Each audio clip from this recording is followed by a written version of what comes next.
Most people notice their vision getting worse and follow the exact same pattern. They book an appointment, sit in a chair, read a few letters off a chart, and walk out with a stronger prescription. That is the entire solution offered for a problem that is actually biological and progressive, a stronger lens to compensate for a weaker system. But almost nobody stops to ask a simple question. What if the eye itself could be trained?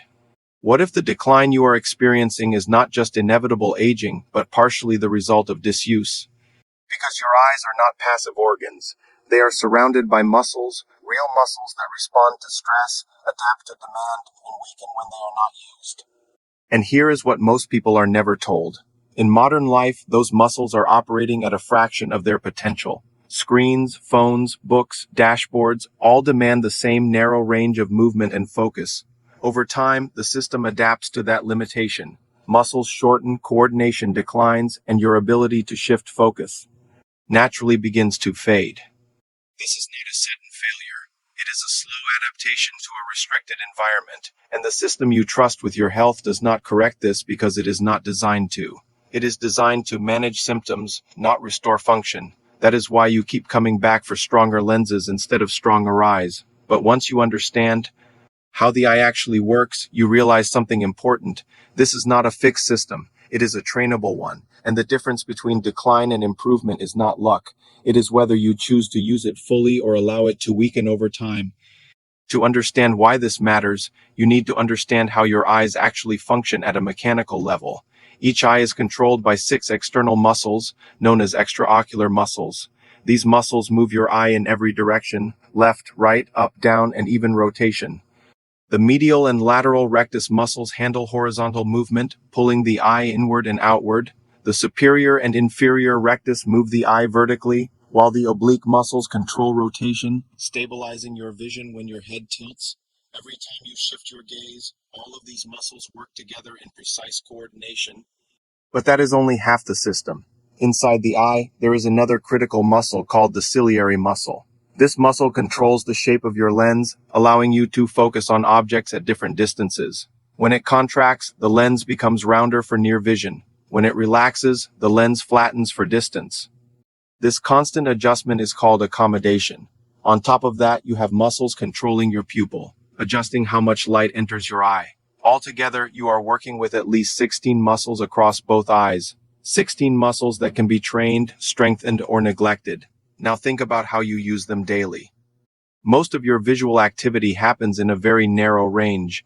You are rarely using full peripheral movement, rarely forcing your eyes to adjust dynamically between distances. Over time, this lack of demand leads to weakness and stiffness, just like any other muscle group in the body, and yet most people never train them intentionally.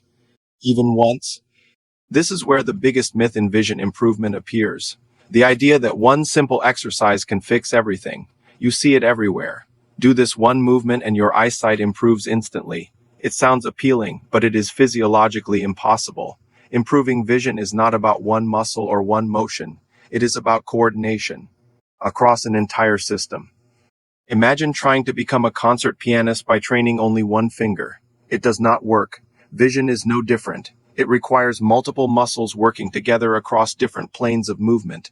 That is why a structured, complete approach is necessary. Not random exercises, not isolated movements, but a system that targets all components of visual function.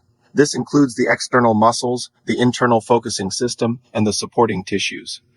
When all of these elements are trained together, real improvement becomes possible, but without that balance, results are limited. This is why most people never see lasting change. They follow incomplete methods. They expect quick fixes, and when those do not work, they assume nothing will. But the problem is not that improvement is impossible. It is that the approach is incomplete. Once you apply the correct structure, the system begins to respond. The first exercise targets one of the most neglected aspects of vision, full-range eye movement. Most people rarely use the outer limits of their visual field. Over time, the muscles responsible for these movements become tight and restricted. The exercise involves slowly moving your gaze from one extreme side to the other without moving your head. Maximum range, controlled movement, full amplitude. At first, this may feel uncomfortable, even slightly painful. That is not damage. That is a sign of underuse. These muscles have been inactive for years, and you are suddenly asking them to work again. As you continue, that discomfort decreases. Within weeks, it disappears completely. But the benefit goes beyond flexibility. Tight muscles exert pressure on the eye itself, affecting blood flow to the retina. When you release that tension, circulation improves, and improved circulation means better delivery of oxygen and nutrients to the tissue responsible for vision. This is not just stretching, it is restoring function. At a deeper level, over time, this leads to clearer vision and reduced strain. It is one of the fastest ways to begin reversing the effects of modern visual habits. The second exercise works at a deeper level, targeting circulation and internal eye structures. Instead of stretching muscles, it uses gentle vibration to stimulate blood flow and tissue function. The technique is simple but precise: light contact, minimal pressure, and controlled vibration around the eye area. This creates a wave-like effect that reaches deeper tissues without causing harm. The result is improved circulation, better fluid movement, and reduced tension in surrounding structures. Most people notice an immediate difference. Vision feels clearer, colors appear sharper, and overall strain decreases. This is not imagination. It is a physiological response to improved blood flow. Over time, this exercise supports long-term eye health by maintaining proper circulation and reducing chronic tension. It is especially important in a system that spends most of its time under constant strain from screens and near focus. Combined with the first exercise, it begins to restore balance to the visual system. But even with these improvements, there is one critical component still missing, and that is what determines whether your vision continues to decline or begins to recover. The third exercise is where everything begins to come together, because this is the one that directly targets the internal focusing system of your eyes, the ciliary muscle. This muscle is responsible for changing the shape of your lens so you can shift focus between near and far objects, and this is exactly where most people begin to fail as they age. Around the age of 40, many people start noticing that reading becomes harder. They hold text farther away, they squint more, they rely on brighter light. This is called presbyopia, and it is usually explained as an unavoidable consequence of aging. You are told that the lens becomes stiff, that it loses flexibility, and that reading glasses are the only solution. But that explanation is only partially true. The lens does lose some elasticity over time, but the ciliary muscle itself does not stop working. It continues to contract, it continues to respond, it simply loses efficiency because it is not being challenged. And that is where training becomes important. The basic version of this exercise involves shifting focus between a near object and a distant one, but the enhanced version is far more effective. Instead of moving your focus in a straight line, you introduce movement in multiple directions. You bring your finger close to your eyes, hold it just before it becomes blurry, and then begin moving it in slow circular patterns while maintaining focus.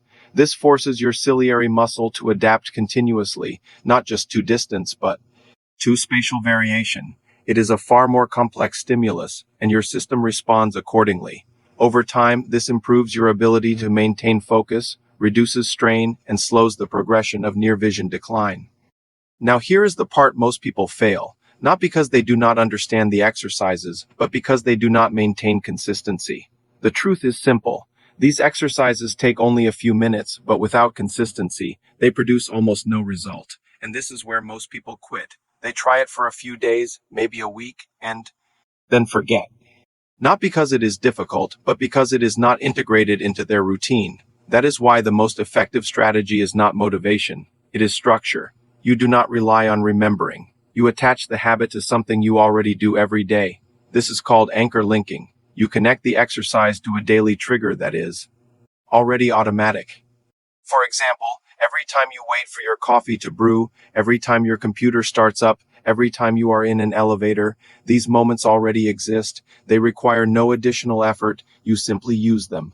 Over time, the habit becomes automatic, and this is where the real change happens, because 3 minutes of daily practice over 6 months will produce more improvement than an hour of effort done occasionally. The system responds to repetition, not intensity. That is how biological adaptation works. And once the habit becomes part of your routine, maintaining your vision becomes effortless.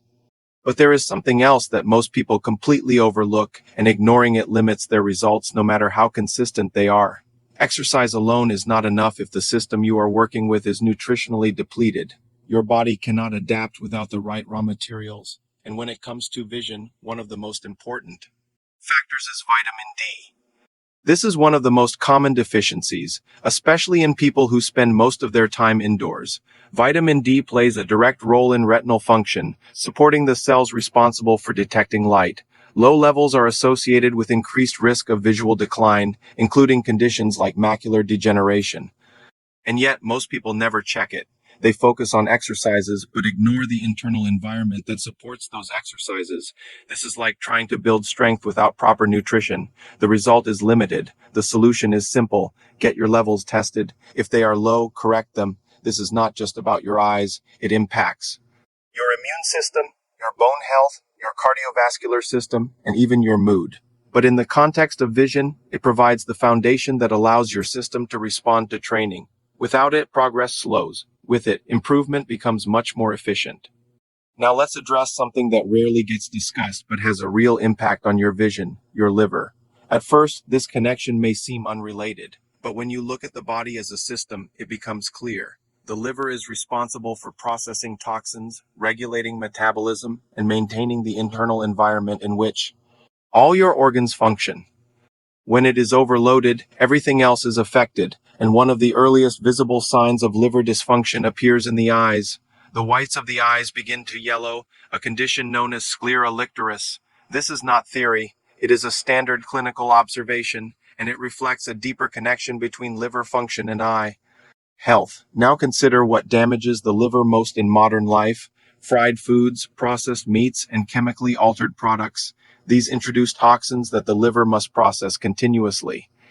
Over time, this reduces its capacity to support other functions, including those that affect your eyes. The solution is not extreme dieting. It is reducing the load, fewer processed foods, less chemical burden, more natural intake, and in some cases, targeted support can help. Compounds like ciliary, found in milk thistle, have been shown to support liver function by protecting cells and promoting regeneration.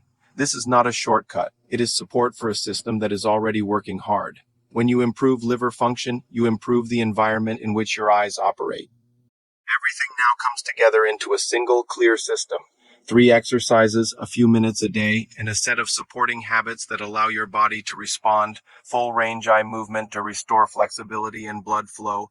Vibrational stimulation to improve circulation and reduce tension. Dynamic focus training to strengthen the internal mechanism responsible for clarity. Combined with consistency, proper nutrition, and reduced systemic stress, this creates a complete approach to maintaining and improving your vision. The biggest mistake you can make is thinking this requires perfection. It does not. It requires repetition. Small actions, done daily, create long-term change because your eyes are not fixed. They are adaptable. They respond to how you use them. And if you begin to use them fully again, they begin to recover. This is not about rejecting medical care. It is about expanding what you can do for yourself, because the difference between relying on stronger prescriptions and building stronger function is not determined by age. It is determined by action. Start small, stay consistent, and give your body the chance to do what it is designed to do, adapt, improve, and maintain itself over time.